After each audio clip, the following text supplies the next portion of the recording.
지난주에 다음 주에 결정된다 이랬는데 지금 벌써 다음 주인데 안 되고 있거든요. 어떻게 시간이 좀 더 여러 가지 걸립니까? 이제 얘기가 많은 것 같아요. 예. 근데 뭐 지난번에 그 이준석 위원장이 박형준 교수 비대위원장 물망에 오른다 그래가지고 제가 요 나가면서 전화해봤어요. 제 친구입니다. 그래서 야, 너 어떻게 된 거냐? 진짜냐? 그랬더니 나 얘기 한 번도 안 한다 그러는데 그 친구가 저한테 거짓말하는 사람은 아닌데. 저도 어제 만나가지고 또 물어봤습니다. 보면은. 그럼 뭐랍니까? 안 한다 그러죠 당연히. 예. 박형준 전원 지목한 거였어요? 인터넷에는 전원책이다 이렇게 얘기가 있던데. 전원책위원을 비대위원장으로 맡고 싶은 정당이 있겠습니까? 제가 봤을 때는. 그게 현실 정치를 해보시지 않고 계속 방송에서 무슨 뭐 다 때려 부숴라 이렇게 하는데 그게 그렇죠. 말이 됩니까 그게. 그러니까 제가 볼 때 지금 이런 생각이 들어요. 그러니까 한국당이 지방선거에서 어떤 져서 비참하게 된 것보다 그 이후에 한 달 동안 이 수습 과정에서 오히려 더 저는 이 수습을 어떻게 좀 이상하게 개그 콘서트 비슷하게 하면서 더 지위가 이렇게 급전직하한 것 같다는 상당히 아쉬운 마음이 듭니다. 그래서 특히 이제 비대위원장과 관련해서 뭐 제가 볼 때는 그렇잖아요. 그러니까 정부 구성할 때는 무슨 어떤 이념적인 성향이 다른 분들을 이렇게 좀 이렇게 영입하고 해서 이렇게 좀 거국내각 비슷하게 하는 것이 좀 특히 우리나라에서 좀 필요한데 이거는 좀 정당의 비대위원장이 그래도 당대표에 버금가는 사람인데 좀 일정하게 경력과 그다음에 그 사람의 어떤 생각 이런 것들이 좀 동일한 사람들이 있어야 되는데 전혀 그렇지 않은 사람들은 무슨 숫자를 101명 이렇게 모아놓고서 한다는 것에 대해서 좀 이게 그러니까 자꾸 주변에서 뭐 다들 이렇게 특히 언론에서 거의 조롱하듯이 얘기하잖아요. 좀 그래서 저는 상당히 유감이다 이런 생각이 들어요. 근데 긴급히 이제 보면은 이제 비대위원장 후보군이 예전에 나오던 이제 이국종 교수도 그렇고 이런 분들 좀 약간 신선한 인물들에서 이제 관리형으로 바뀌고 있거든요. 예를 들어 이번에 김형호, 김항식, 김병준 이 세 분의 이름이 거론됐었는데 물론 준비 측에는 부인했지만은 이게 의미하는 바가 큰 겁니다. 결국에는 들어와서 대들지 못할 정도의 인물을 만들어야 된다는 겁니다. 지금 친박 비박 갈등이 크기 때문에 뭔가 쇄신이라도 큰 쇄신이든 작은 쇄신이든 하려고 그랬을 때 권위가 없으면 짓밟힐 수밖에 없는 거는 지금 개파 갈등 속에서. 그렇기 때문에 상당히 권위 있는 지난번에 이회창 총재 이름 나온 것도 그런 맥락이고요. 지금 뭐 김무지 지사라든지 당의 원로급에 해당하는 정치인들이 계속 나오는 것도 저는 그 맥락이라고 이해하고 있기 때문에 이렇게 될 바야 저는 왜 이제 아쉬움이 오히려 남는 게 뭐냐면 이렇게 될 바야 차라리 약식 전당대회를 치르기로 하고 빨리 준비하는 게 나았다. 원래 전당대회도 당이 이제 당세를 과시하기 위해서 크게 순회 경선하고 이럴 때도 있지만은 약식으로 모여가지고 할 때도 있습니다 보면은. 하지만 전당대회를 통해서 선출된 대표의 권위라는 거 또 수습 능력이라는 거는 비대위원장과는 비교가 안 되기 때문에 저는 한 달이면 하고도 남았다. 그래서 약간 좀 안타까운 부분이 있습니다. 근데 그거는. 제가 지금까지 파악한 바라는 하여튼 뭐 김용호 정의화 전 의장 근데 김병준 씨 이렇게 좀 좁혀지고 있다는데 제가 알고 있기로는 김병준 씨는 상당히 호의적으로 의사를 표명했대요. 본인이. 근데 저는 김병준 씨도 안 맞는 것 같아 나는. 근데 솔직히 이분 들어오면 내가 어떻게 해야 되지라는 상당히 고민이 들 정도예요. 왜 굳이 이분을 자꾸 하려고 그러는지. 사실 제가 보면은 지금 한국당 상황은 정말로 처칠이 와도 안 돼요? 안 돼요. 그러니까 이런 상황은 스스로 자력으로 극복하는 수밖에 없어요. 외부에서 누가 와서 이 상황을 극복해낼 수 없어요. 근데 저는 오히려 자력으로 극복하면 쉽게 극복할 수 있다. 차 전 의원 지난주에도 외부 인사 될 거면 안 된다. 당내에서 해결해야 된다라고 말씀하셨잖아요. 뭐 저 같은 사람 한번 해보십시오라고 제가 안성수 주비위원장한테 얘기했더니 대답을 안 하대요. 하면은 잘 하실 수 있을 것 같습니까? 저요? 잘할 수 있습니다. 저는 옛날에 우리 이준석 위원장도 했지만 저도 옛날에 현역 의원 하면서 비대위 했어요. 그때 비대위 했는데 비대위가 사실은 이제 당원 당규를 고치지 않는 한 비대위가 할 일이 별로 없어요. 권한이. 사실은 이 당원 당규에서 의원총회와 전국위원회가 사실은 결정적인 권한을 갖고 있기 때문에 그래서 만약에 제가 비대위원장 되면 이때 전국위원회에게 당원에 대한 추출 권한을 하여튼 비대위원장에게 위임하는 조항 하나 만들려고 해가지고 제가 생각하기에는 오늘날 한국당에 이런 사태가 오게 만든 주역은 좀 떠나주십사. 당명은 뭐로 바꾸실 건지 공약하셔야 될 것 같은데. 저 그거 별로 안 중요하다고 봐요. 네, 뭐 당 이름 저는 뭐 사실은 제 생각에는 과거에 그 한나라당이 제일 좋아요. 글로 돌아갔으면 좋겠는데 그거 별로 안 중요하고. 예. 그래가지고 당을 이렇게 만든 핵심 세력들은 내보내야 된다. 몇 명쯤. 세력보다는 예. 소위 말하면 이제 주동자. 그 밑에 있는 사람들은 뭐 사실은 주동자 이제 감옥 가 있잖아요 지금 주동자들. 뭐 아니 뭐 무슨 주동자 그렇게 얘기하면 또 이준석 의원은 네? 자기가 속해했던 정당인데 그렇게 얘기하지 마시고. 그 지금 머릿속에 몇 명이 떠올라요. 내보내야 될 때가. 아니 그 주동자 좀 박근혜 대통령 말한 게 아니라 많잖아요. 친박 주동자 말한 거예요. 그렇죠. 친박 그렇죠. 주동자. 예, 맞습니다. 예. 감옥 가 있는 사람도 있잖아요 예. 지금 보면은. 그러니까 그분들 지금 아직 추당 안 시켰어요. 예. 아 그래요? 예. 그래서 그런 분들 포함해서 이게 열 손가락에 들어갑니까? 한 10명이면은 한 저희가 10명이면? 될 것 같아요. 예. 저희는 팔적이라고 얘기했었는데 원래 바른정당 만들 때 늘었네요 그 사이에 보니까. 뭐 우리 이준석 의원하고 저하고 나가면서 같이 따져봅시다. 그래서 한 10명 정도. 그렇게 좀 내보내면 우리 다시 합당합시다. 그러니까. 아니 근데 이번에 네. 재밌는 게 있는 게 뭐냐 모 언론사에서 이번에 주말경에 이제 그 KT에서 99명의 후원금 받은 명단 이제 공개할 가능성이 있다라고 이제 보도가 되는데 예. 그 명단이 제가 이제 흘러나오는 이름들을 들어보니까 KT요? 예 원래 KT에서 99명 후원금 이제 나갔던 게 원래 KT에서는 대관 업무를 위해 가지고 예. 이제 상임 소관이나 이런 쪽에 좀 뿌렸다라고 이제 이야기를 했었는데 보니까 전혀 정치적으로 그런 의미를 부여할 수 없는 분들이 있었어요. 그래서 저는 그 명단 나오면 이제 제가 봤을 때는 관리되던 친박들이 누구냐, 위에서 관리되는 친박이 누구냐, 그 명단이 같이 나올 것이다 이런 생각을 하게 됩니다. 그래요. 어쨌든 그 한 10여 명 내보내면은 당이 개혁될 것 같습니까? 그리고 이제 당의 어떤 그 작품을 쇄신해야죠. 그 결국은 또 전당대회를 해야 되지 않습니까? 새로운 당대표를 뽑아야 되잖아요. 그러면서 이제 그런 쇄신된 작품 속에서 예. 당을 이끌어간 새로운 지도자를 뽑을 전당대회를 이제 아주 그 잘 세팅을 해야 되는데 우리 전당대회는 지금 문제가 뭐냐면 당 대표 나갈 사람이 기탁금을 많이 내야 돼요. 8천 정도 되고 8천 예. 정도. 그렇게 하고 실제 대의원들이 이 당협 250 몇 개 당협에서 뭐 많아야 한 뭐 100명 아니면 뭐 안 적으면 한 50명을 선출하도록 돼 있어요. 그렇게 되면은 당협위원장의 입김이 들어가거든요. 예. 그래서 저는 그게 아니라 전체 핵심 당원 20만 명 어떤 자유투표로 하자. 자유투표. 그러면 소위 말하면 이 당협위원장의 입김이 잘 안 들어가죠. 그렇게 되면은 제가 볼 때 아마 실제 진짜 당원이 원하는 당대표는 누구인가를 소위 말하면 돈 안 들게 뽑아서 당이 나아갈 길을 아마 저는 개척할 수 있고 그때쯤 되면 아마 문재인 대통령과 여당 지지율도 감해지면서 문재인 대통령 여당을 지지했던 분들 내지는 네. 뭐 당 지지를 철회했던 분들이 어느 당을 지지할까 이렇게 이제 찾아보지 알겠습니다. 않을까. 네. 그리고 알겠습니다. 그렇게 하면 제가 볼 때 바른미래당하고 통합도 할 수 있을 것 같아요. 예, 정리해 주시고요. 시간이 없어가지고 바른미래당 얘기도 좀 해야 되니까. 네. 안철수 전 대표는 뭐 이렇게 정치를 은퇴한다는 겁니까? 아니면 일시 은퇴한다는 겁니까? 뭐 어떻게 된 겁니까?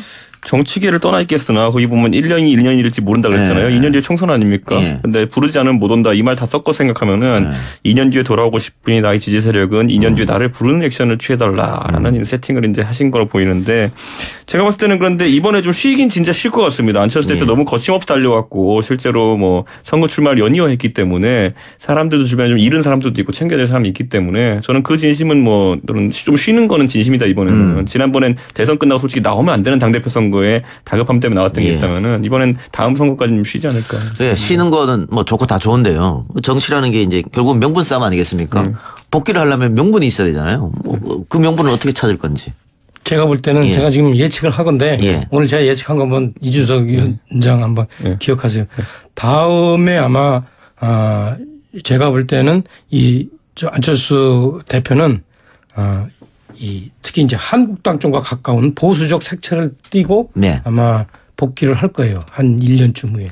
왜 그렇게 얘기냐면 예. 이번에 본인이 쭉 물러나는 인터뷰를 하면서 여태까지의 내가 초식이 이제는 안 통한다. 초식이 뭐냐면 이제 소위 말하면 무술에서 이 예. 권법 아니에요?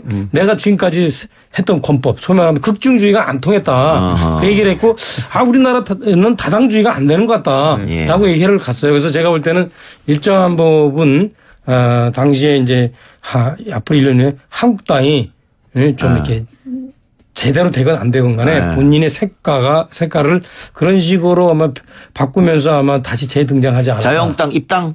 저는 근데 이제 뭐 저는 뭐 굳이 뭐 입당까지 원하지 않아요. 우리 같이 합하면 되죠, 뭐. 저는 근데 이제 저는 그런 걸 보면서 정치인들이 자꾸 이제 뭐 현실에 부딪혀서 신념을 바꾸는 걸 보면서 저는 참 그래도 최근에 돌아가신 JP는 내각제에서 밀어붙였던 게 대단한 거구나. 그가 나들 안 된다고 하고 했던 거를 결국 DJP까지 갔다가 또 한 대 맞고 또 이렇게 해가지고 결국에는 그걸 신념 밀어붙였다는 게 지금 정치인들 뭐 극중주의 아니면 또 이런 제3당 이런 것들을 시도하다가 쓰러지는 것들을 보니까 상당히 좀 데자뷰가 느껴집니다. 이거 보니까. 알겠습니다. 오늘 더 보수 코너는 여기까지만 듣겠습니다. 지금까지 차명진 전 의원, 이준석 위원장과 함께했습니다. 되지라는 상당히 고민이 들 정도예요. 아니 왜 굳이 이분을 자꾸 하려고 그러는지. 네. 사실 제가 보면은 지금 한국당 상황은 정말로 이 뭐죠? 처칠이 와도 안 돼요? 안 돼요. 그러니까 이거는 이런 상황은 스스로 자력으로 극복하는 수밖에 없어요. 외부에서 누가 와서 이 상황을 극복해낼 수 없어요. 근데 저는 오히려 자력으로 극복하면 쉽게 극복할 수 있다. 아니, 차 전 의원 지난주에도 외부 인사 데리고 오면 안 된다. 당내에서 해결해야 된다라고 말씀하셨잖아요. 네. 뭐 저 같은 사람 한번 해보십시오라고 제가 안성수 주비위원장한테 얘기했더니 대답을 안 하대요. 하면은 잘 하실 수 있을 것 같습니까? 저요? 예, 잘할 수 있습니다. 네, 저는 옛날에 우리 이준석 위원장도 했지만 저도 옛날에 현역 의원 하면서 비대위 했어요. 네, 그때 비대위 했는데 비대위가 사실은 이제 그 당원 당규를 고치지 않는 한 비대위가 할 일이 별로 없어요. 권한이. 예. 사실은 이 당원 당규에서 의원총회와 그 전국위원회가 사실은 결정적인 권한을 갖기 때문에 그래서 만약에 제가 비대위원장 되면 이때 전국위원회에게 당원에 대한 추출 권한을 하여튼 비대위원장에게 위임하는 조항을 하나 만들려고 해가지고 제가 생각하기에는 오늘날 한국당에 이런 사태가 오게 만든 주역은 좀 떠나주십사. 당명은 뭐로 바꾸실 건지 공약하셔야 될 것 같은데. 저 그거 별로 안 중요하다고 봐요. 네, 뭐 당 이름? 저는 뭐 사실은 제 생각에는 과거에 그 한나라당이 제일 좋아요. 글로 돌아갔으면 좋겠는데 그거 별로 안 중요하고. 예. 그래가지고 당을 이렇게 만든 핵심 세력들은 내보내야 된다. 몇 명쯤. 세력보다는 소위 말하면 이제 주동자. 그 밑에 있는 사람들은 뭐 사실은 이제 감옥 가 있잖아요 지금 주동자들. 뭐 아니 뭐 무슨 주동자 그렇게 얘기하면 또 이준석 의원은 자기가 속해했던 정당인데 그렇게 얘기하지 마시고. 지금 머릿속에 몇 명이 떠올라요. 내보내야 될 때. 아니 그 주동자 좀 박근혜 대통령 말한 게 아니라 친박 주동자 말한 거예요. 그렇죠. 친박 주동자. 예, 맞습니다. 예. 감옥 가 있는 사람도 있잖아요 지금 보면은. 그분들 지금 아직 추당 안 시켰어요. 아 그래요? 그래서 그런 분들 포함해서 열 손가락에 들어갑니까? 한 10명이면은 저희가 될 것 같아요. 예. 저희는 팔적이라고 얘기했었는데 원래 바른정당 만들 때 늘었네요 그 사이에 보니까. 뭐 우리 이준석 의원하고 저하고 나가면서 같이 따져봅시다. 그래서 한 10명 그렇게 좀 내보내면 우리 다시 합당합시다. 아니 근데 이번에 재밌는 게 있는 게 뭐냐 모 언론사에서 이번에 주말경에 이제 그 KT에서 99명의 후원금 받은 명단 이제 공개할 가능성이 있다라고 이제 보도가 되는데 그 명단이 제가 이제 흘러나오는 이름들을 들어보니까 KT요? 예, 원래 KT에서 99명 후원금 이제 나갔던 게 원래 KT에서는 대관 업무를 위해 가지고 이제 상임 소관이나 이런 쪽에 좀 뿌렸다라고 이제 이야기를 했었는데 보니까 전혀 정치적으로 그런 의미를 부여할 수 없는 분들이 있었어요. 그래서 저는 그 명단 나오면 이제 제가 봤을 때는 관리되던 친박들이 누구냐, 위에서 관리되는 친박이 누구냐, 그 명단이 같이 나올 것이다 이런 생각을 하게 됩니다. 그래요. 어쨌든 그 한 10여 명 내보내면은 당이 개혁될 것 같습니까? 그리고 이제 당의 어떤 그 작품을 쇄신해야죠. 결국은 또 전당대회를 해야 되지 않습니까? 새로운 당대표를 뽑아야 되죠. 숫자를 101명 이렇게 모아놓고서 한다는 것에 대해서 좀 이게 그러니까 자꾸 그 주변에서 뭐 다들 이렇게 특히 언론에서 거의 뭐 그 조롱하듯이 얘기하잖아요. 예, 좀 그래서 저는 상당히 유감이다 이런 생각이 들어요. 근데 긴급히 이제 보면은 이제 비대위원장 후보군이 예전에 나오던 이제 이국종 교수도 그렇고 이런 분들 좀 약간 신선한 인물들에서 이제 관리형으로 바뀌고 있거든요. 예를 들어 이번에 김형호, 김항식, 김병준 이 세 분의 이름이 거론됐었는데 물론 준비 측에는 부인했지만은 이게 의미하는 바가 큰 겁니다. 결국에는 들어와서 대들지 못할 정도의 인물을 만들어야 된다는 겁니다. 지금 친박 비박 갈등이 크기 때문에 뭔가 쇄신이라도 큰 쇄신이든 작은 쇄신이든 하려고 그랬을 때 권위가 없으면 짓밟힐 수밖에 없는 거는 지금 개파 갈등 속에서 그렇기 때문에 상당히 권위 있는 지난번에 이회창 총재 이름 나온 것도 그런 맥락이고요. 지금 뭐 김무지 지사라든지 당의 원로급에 해당하는 정치인들이 계속 나오는 것도 저는 그 맥락이라고 이해하고 있기 때문에 이렇게 될 바야 저는 왜 이제 아쉬움이 오히려 남는 게 뭐냐면 이렇게 될 바야 차라리 약식 전당대회를 치르기로 하고 빨리 준비하는 게 나았다. 원래 전당대회도 당이 이제 당세를 과시하기 위해서 크게 순회 경선하고 이럴 때도 있지만은 약식으로 모여가지고 할 때도 있습니다 보면은. 하지만 전당대회를 통해서 선출된 대표의 권위라는 것 또 수습 능력이라는 거는 비대위원장과는 비교가 안 되기 때문에 저는 한 달이면 하고도 남았다. 그래서 약간 좀 안타까운 부분이 있습니다. 근데 제가 지금까지 파악한 바로는 하여튼 뭐 김영호 정의화 전 의장, 근데 김병준 씨 이렇게 좀 좁혀지고 있다는데 제가 알고 있기로는 김병준 씨는 상당히 호의적으로 의사를 표명했대요. 본인이. 그런데, 예. 근데 저는 김병준 씨도 안 맞는 것 같아 나는. 내가 솔직히 이분 들어오면 내가 어떻게 해야 되나. 그러면서 이제 그런 쇄신된 작품 속에서 예. 당을 이끌어간 새로운 지도자를 뽑을 전당대회를 이제 아주 잘 세팅을 해야 되는데 우리 전당대회는 지금 문제가 뭐냐면 당 대표 나갈 사람이 기탁금을 많이 내야 돼요. 8천 정도 되고 8천 정도. 그렇게 하고 실제 대의원들이 당협 250 몇 개 당협에서 뭐 많아야 한 뭐 100명 아니면 뭐 안 적으면 한 50명을 선출하도록 돼 있어요. 그렇게 되면은 당협위원장의 입김이 들어가거든요. 예. 그래서 저는 그게 아니라 전체 핵심 당원 20만 명 어떤 자유투표로 하자. 그러면 소위 말하면 이 당협위원장의 입김이 잘 안 들어가죠. 그렇게 되면은 제가 볼 때 아마 실제 진짜 당원이 원하는 당대표는 누구인가를 소위 말하면 돈 안 들게 뽑아서 당이 나아갈 길을 아마 저는 개척할 수 있고 그때쯤 되면 아마 문재인 대통령과 여당 지지율도 감해지면서 문재인 대통령 여당을 지지했던 분들 내지는 뭐 당 지지를 철회했던 분들이 어느 당을 지지할까 이렇게 이제 찾아보지 알겠습니다. 않을까. 네. 그래서 그렇게 하면 제가 볼 때 바른미래당하고 통합도 할 수 있을 것 같아요. 예, 정리해 주시고요. 시간이 없어가지고 바른미래당 얘기도 좀 해야 되니까. 네. 안철수 전 대표는 뭐 이렇게 정치를 은퇴한다는 겁니까? 아니면 일시 은퇴한다는 겁니까? 뭐 어떻게 된 겁니까? 정치계를 떠나 있겠으나 거기 보면 1년이 1년일지 모른다 그랬잖아요. 2년 뒤에 총선 아닙니까? 예. 근데 부르지 않으면 못 온다. 이 말 다 섞어 생각하면은 2년 뒤에 돌아오고 싶으니 나의 지지 세력은 2년 뒤에 나를 부르는 액션을 취해달라. 지난주에 다음 주에 결정된다 이랬는데 지금 벌써 다음 주인데 안 되고 있거든요. 어떻게 시간이 좀 더 여러 가지 걸립니까? 이제 얘기가 많은 것 같아요. 예. 근데 뭐 지난번에 그 이준석 위원장이 박형준 네. 교수 네. 비대위원장 물망에 오른다 그래가지고 제가 요 나가면서 전화해봤어요.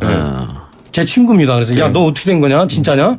그랬더니 나 얘기 한 번도 안 한다 그러는데 그 친구가 저한테 거짓말하는 사람은 아닌데. 저도 어제 만나가지고 또 예. 물어봤습니다. 보면은 그럼 뭐랍니까? 안 한다 그러죠 당연히. 예. 박형준 전 의원 지목한 거였어요? 예. 인터넷에는 전원책이다 이렇게 얘기가 있던데. 전원책 의원을 비대위원장으로 맡고 싶은 정당이 있겠습니까? 제가 봤을 때는.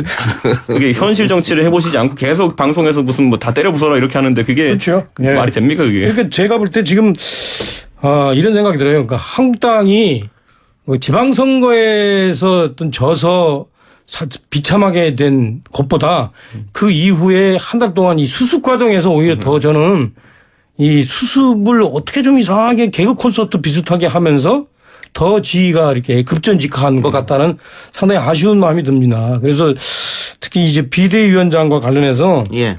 뭐 제가 볼 때는 그렇잖아요. 그러니까 정부 구성할 때는 무슨 어떤 이념적인 성향이 다른 분들을 이렇게 좀 이렇게 영입하고 해서 이렇게 좀 거국내각 비슷하게 하는 것이 좀 특히 우리나라에서 좀 필요한데 이거는 좀 정당의 비대위원장이 그래도 당대표에 버금가는 사람인데 좀 일정하게 경력과 그다음에 그 사람의 어떤 생각 이런 것들이 좀 동일한 사람들이 있어야 되는데 전혀 그렇지 않은 사람들은 무슨